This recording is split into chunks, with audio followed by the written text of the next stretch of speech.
No one's home. Okay. Isn't that how you're supposed to answer? I mean, depends on who's at the door, though. That's how my mom used to have us answer the doors for like the Jehovah's Witnesses that go knock. Yeah. She'd be like, you throw yourself on the ground like they're trying to break in. So we'd always throw ourselves like right under the fucking window and roll to it. Oh, God. I was like, Jesus, it's not that serious. We don't have to open the door. She had us doing fucking like cartel training. Serpentine, serpentine. See, and all we did is play deicide. We'd have that in the background and then open the door so they could come to talk to us about God while hearing songs about the murders of God. One of these days, I just want to like actually listen to what they have to say. Because I've always been curious about that. I don't know. I did it for that. I had heard of them. I liked the beat, and then I actually got to listening to the lyrics, and I was like, this is kind of tarded. So, oh, no. I meant like listen to the Jehovah's Witnesses, not Deicide. Oh, yeah, no, I was like, what the fuck is he talking about? They got nothing to say for me. It's like, what lyrics do they have? They just had to up their game to be more current with the kids. They just started fucking freestyling. Oh, join us, ye faithful, or some shit. I don't know. I think that's a Christmas song. Christ Mass? See, I get what you're doing there. I guess. I don't even get what the fuck I'm doing here. Right? It's one of those. Welcome, guys, to our weekly tangent. One of many tangents. It happens every episode. It's not a Tales from Helheim episode if it doesn't start off with us talking random bullshit beforehand. Quintessential, baby. Oh, yeah, it's how we ease them into what the fuck we're about to show them. What? Exactly. We're not showing anything. Yes, we are. We're going to show them some cool stuff. Well, hey, kid, you want to see some cool shit? Well, then what cool shit are we showing? We got some ghost stories for them today. They're going to learn today. Well, what are we learning? Explaname to me. Explaname. I don't watch that shit. Well, I have a ghost story. Do you? I do. You do? I does. It's well, not necessarily a ghost story, but it is an interesting story. A ghost freestyle. Yes. You want to go first? Yeah, I can go first. All right. All right. Looking back at my life, I am flooded with memories of unexplainable events. I could literally write a chapter book of many of the strange things I've witnessed that goes beyond a reasonable explanation. But I'll start with one and continue with more if anyone else is interested. I grew up in a 1-story, 3-bedroom house that had a big field in the backyard with woods to the side. I love this house in the woods, despite all the weird experiences I've encountered. This particular experience is definitely in my top 5, just because of the eeriness of the whole thing. I've experienced much stranger things, but this one is shorter, and I'm kind of being lazy in storytelling. My mom worked nights, so that left my older brother to watch my younger brother and I. When my mom was gone, my younger brother and I would sit on her bed and watch TV in her room. It wasn't uncommon for us to fall asleep in her bed sometimes, like we did on this night. I passed out in the middle of a movie. I awoke a couple hours later and saw that my younger brother was fast asleep. I sat up and looked over the digital alarm clock displaying the time, 1:47 a.m. in bright red lights. Though with a literal blink of an eye, it changed to 3:30 a.m. My stomach dropped and an overwhelming feeling of fear came over me, not only because of the sudden missing time, but because of the change in energy I felt. Everything felt just off. A feeling I knew quite well because of the many experiences I've had before. There was an eerie, unexplainable feeling that settled over me. That only grew stronger when I suddenly heard what sounded like 20 wolves howling in the direction of the field behind my house. It was a noise I'd never heard before and haven't heard since. Because there are no wolves in the area I live in, or coyotes, Dogs, yes. But a whole pack of them thinking it could have just been a weird dream or something. Years later, I was explaining what happened to my older brother, and that's when he let me know he heard the howling that night too. It's something that he remembers well, because of the creepy choir of howls is something you don't hear where I live.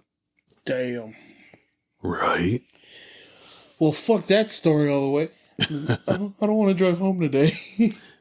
You don't want to leave here at 8 and get home at midnight? No, because we're still recording, and I'm not going to be leaving till like later, so I'm not going to be leaving till like 8:30ish.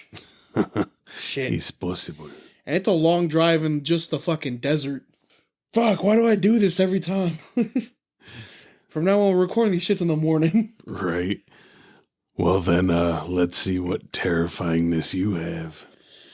Alright, well, my story's called The Eerie Attic. Oh shit. Yeah, I got this one from Reddit. Nice. That's always a classic. Yep. So, ready? Ready, Freddy. A few years ago, I moved to a one-bedroom apartment in Melbourne, Australia. I went on to recall, it was my first time living on my own. The apartment block had been built in the 1930s. I'd been there for a few months, but I came home from work one day and went into the bathroom. I saw something strange, a wooden board which had covered a hole in the ceiling that led to a small attic space. It laid fractured in two pieces on the ground. I examined the piece. The board was an inch thick. A whole inch thick, my guy. Damn, that'd be some severely hard board to crack. I mean, inch wood is fucking sturdy. Yep, and they go on to say, and it would have taken Bruce Lee to break it. Oh, fuck yeah. Yeah, so I thought the landlord had sent someone to work on the attic. I was frozen stiff with fear. Someone is up there for sure, I thought. I emailed the picture to the landlord asking if anyone had been there with an undertone of annoyance since she hadn't warned me. Her reply read, "Please call me as soon as you're able to." Oh, damn. I called and she explained that her last two tenants had said they had the same thing happen. She promised to replace the board, and she did. A month later, I woke up one night around 4 a.m. My body was covered in goosebumps. I felt like someone was rubbing his or her hands on me. Everything was silent. But then I heard a dragging sound come from above my bed, as if someone was pulling a sack of potatoes. I froze. Convinced someone was up there, there was no way an animal could make that sound. After 5 minutes, I woke up.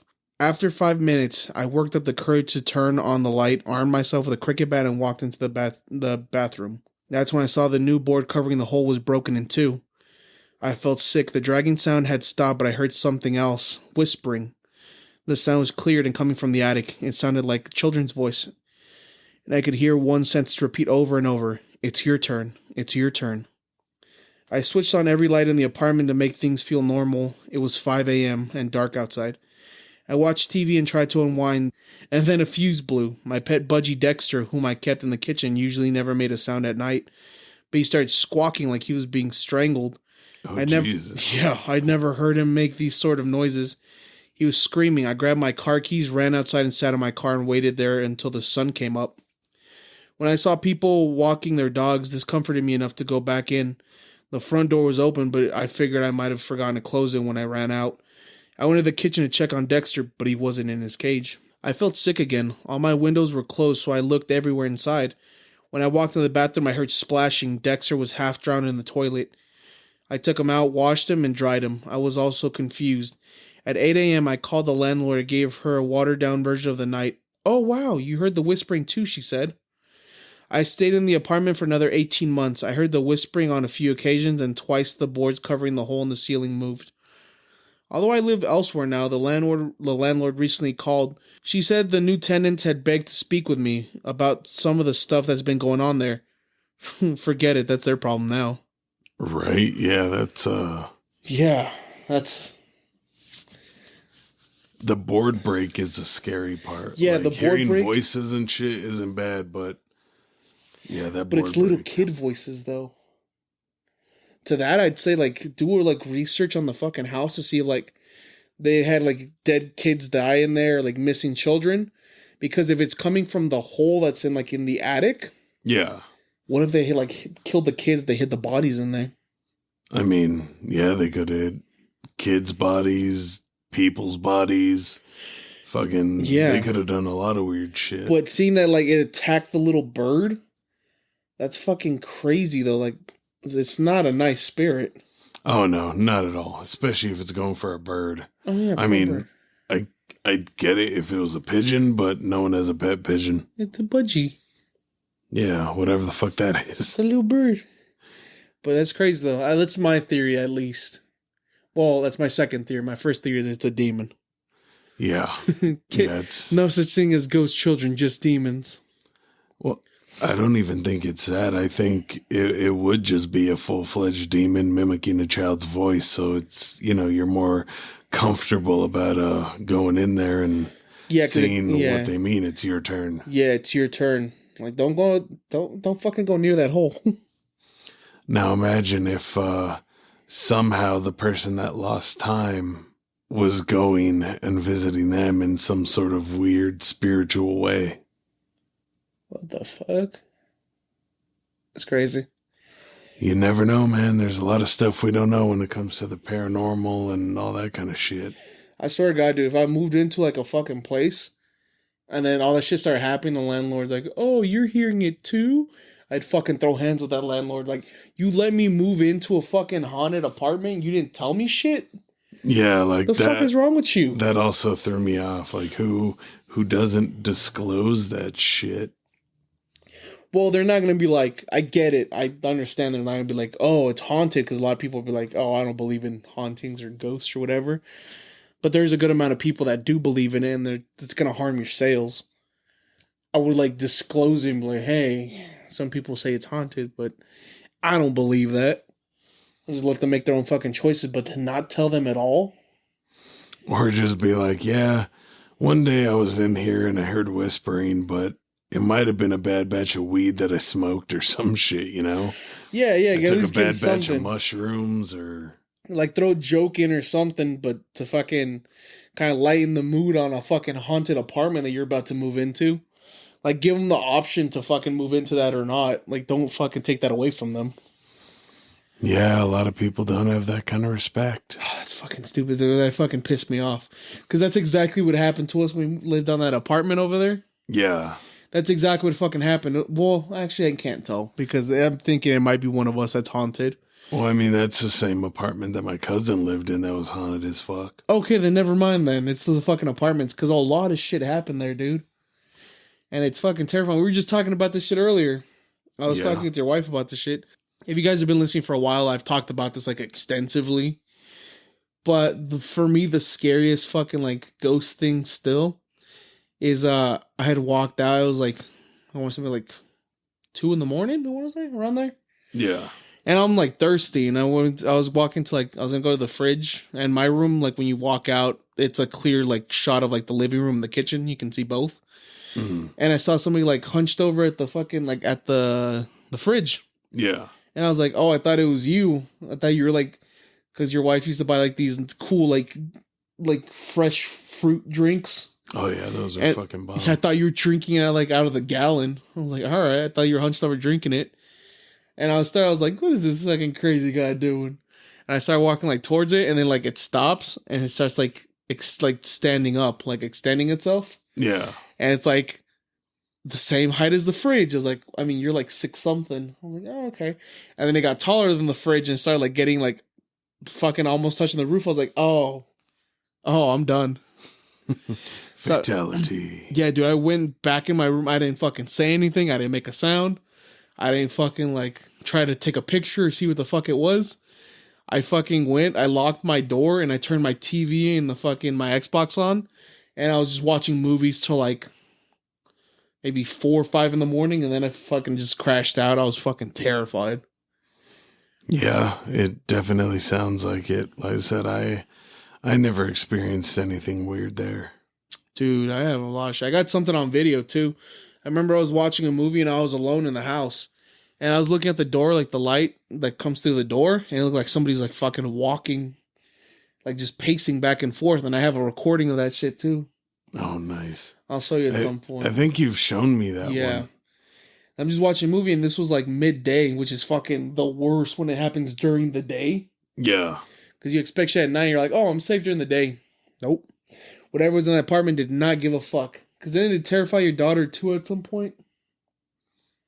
I don't know. I remember her waking up crying, I think, one night saying something about a monster, but... No, she said anything about a monster. She said there's like a shadow or something that was scaring her in the kitchen or something. But she was small, though. Yeah, but I mean, kids are susceptible to that shit. Oh, yeah, dude. They're very perceptive to the fucking other shit. It freaks me out. That and my fucking pets. Yeah. When you have an animal that just stares and won't stop staring, that's... Like, what are you looking at? Stop it. Yeah, at that point, that's when you want to run and hide. Oh, yeah, dude. That's fucking terrifying. Well, I said we cut it here because I do have to still drive home and I'm terrified. We can do that. So there's like no light on the fucking drive home. Right. So thank you all for joining, coming out, listening, watching our non-live live stream. Yep. I like how we're being still a little bit more consistent with it. Like, yeah, we did it a lot later today, but we still got an episode out. Yeah, that's the way to do it, man. Thank you guys for stopping by, and we'll see you guys next time in Helheim.